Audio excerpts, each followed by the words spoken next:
Hey guys, and welcome back. So we are a day late if you haven't noticed. This weekend was kind of a rough one on Sunday for me, so I didn't really feel like recording all that much, so I hope that's okay. Let's jump right into that weekly follow-up. So this past week was extremely hard for me. And I can't explain why at all. I don't really have an explanation for it. Similarly to last week, or not similarly to last week actually, it's not really separation anxiety that hit me this past week. It was more just the thought of going to work, and it's not that I don't enjoy what I do.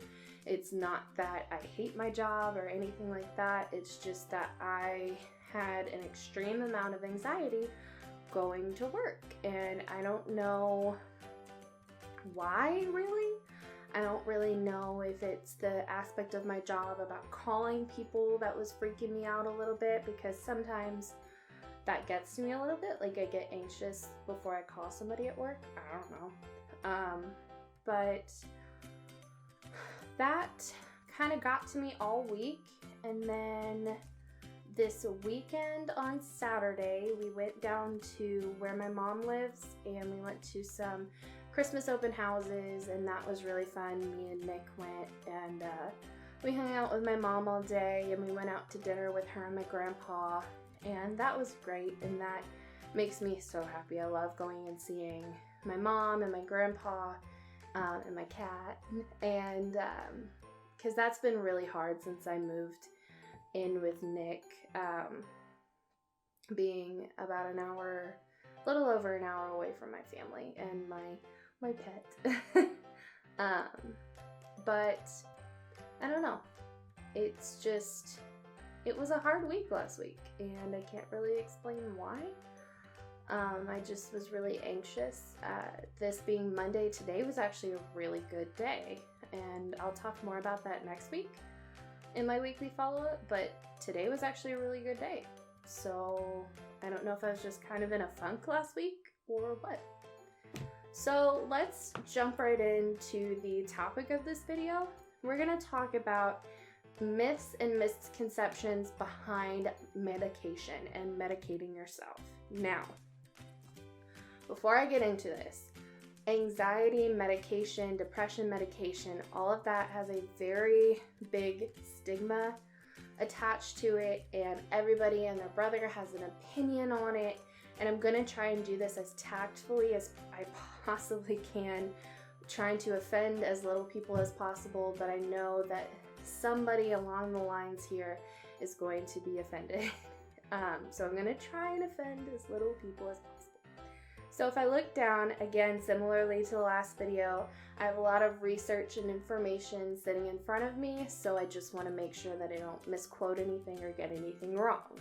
So we're going to get into the myths first.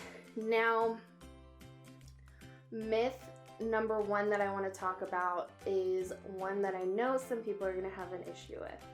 So pot and alcohol are not a good or even a good idea, not even in the slightest, treatment for anxiety. Pot and alcohol are depressants, and even though we've talked about it before where anxiety and depression don't always go hand in hand, your anxiety can cause depression-like symptoms, and the pot and alcohol kind of heightens those, and it can really make your situation a lot worse. That's just been my experience with it. If it works for you, that's great for you. I'm just here to tell you that it's really not medically proven or medically safe, really. And by the way, it's kind of not legal, so alcohol is, but you know. So my next myth is anxiety can easily be treated by and I'm going to try and get this word as right and close as possible, benzodiazepine. So that is what we refer to as a benzo. Now, a benzo is like Xanax, Ativan, Valium, anything along those lines. So they work similarly to the way a sedative works, where it'll treat you for a small amount of time, but once that wears off, once its active state wears off, that anxiety just comes back.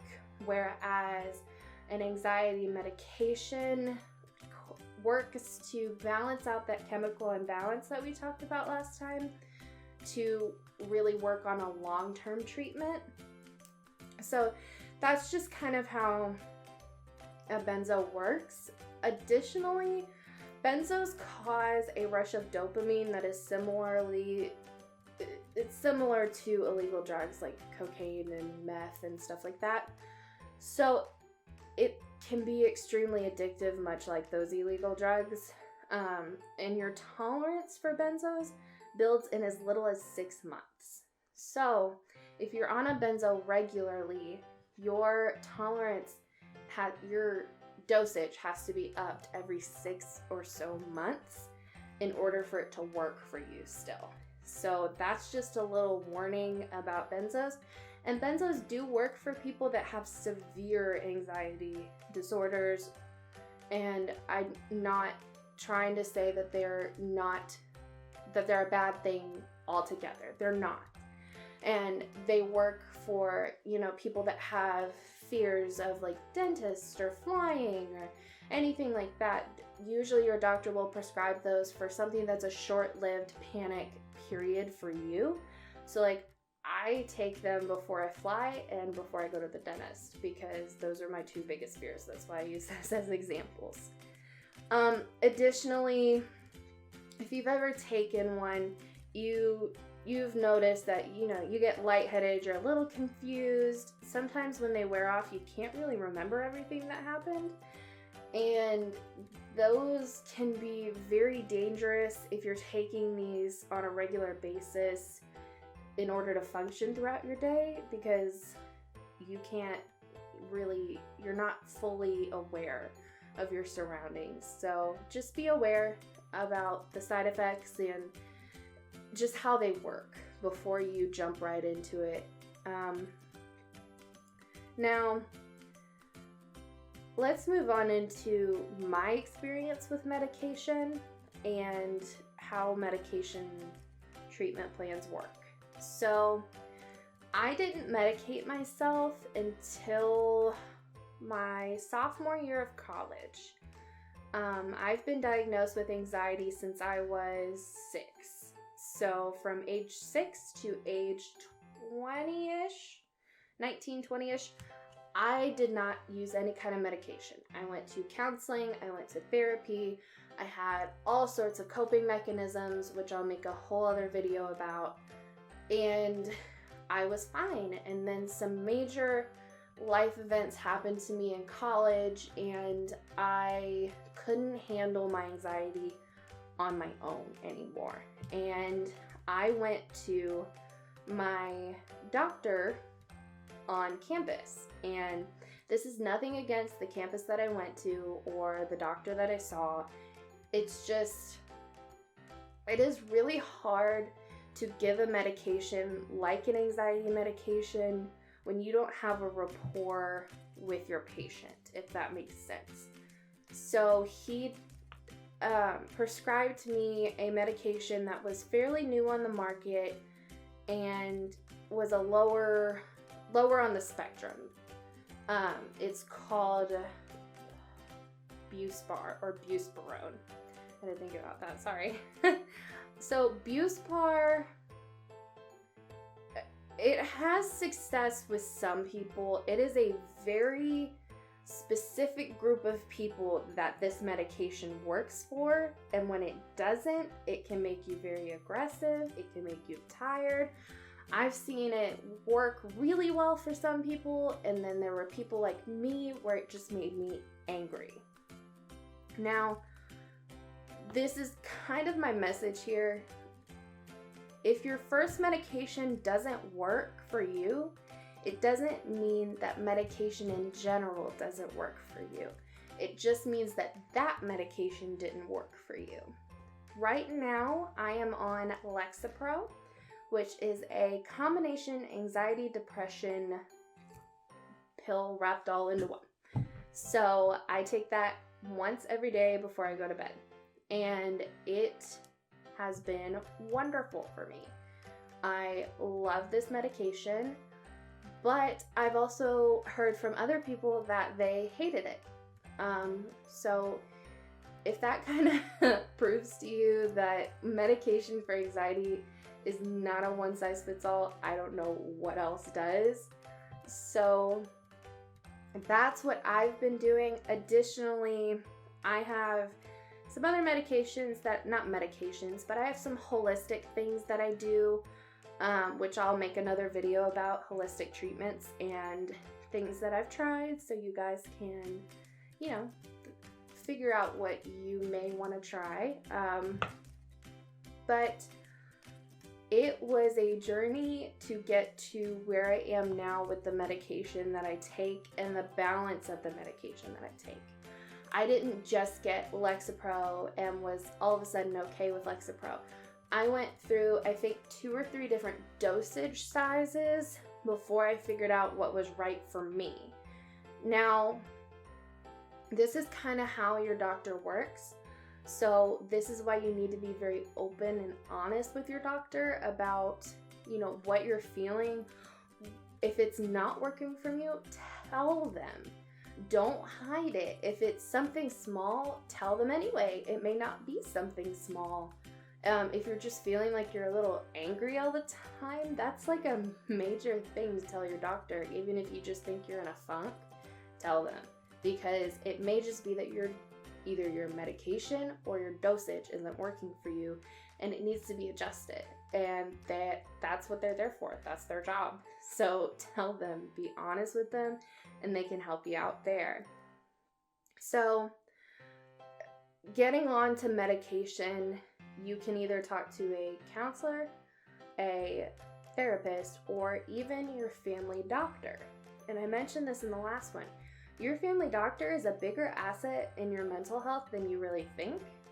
So be open with them if you think that you need to be on medication or need to be referred to a therapist, because they can help you with that. They can help refer you to a therapist or a counselor. They can help refer you to any kind of mental health specialist depending on what kind of anxiety you're experiencing. Because like I said in my first video, it's all different. So you just need to be honest and open with them, and they will be a much bigger asset than I think you realize. So this was kind of a really big overview and really general overview of medication and how it works and sort of how you get on it. So if you have any questions or concerns, really, feel free to drop a comment below, and I will try and get back to you as soon as possible.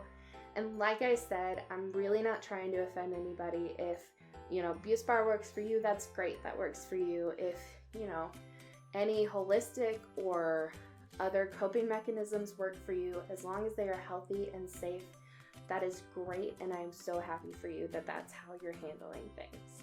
So, with all that being said, if you have any questions or comments, again, feel free to drop them down below in the comments.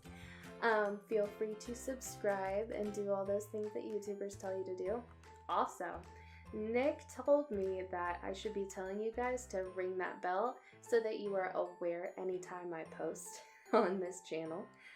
So go ahead and ring the bell, subscribe, comment, all that fun stuff.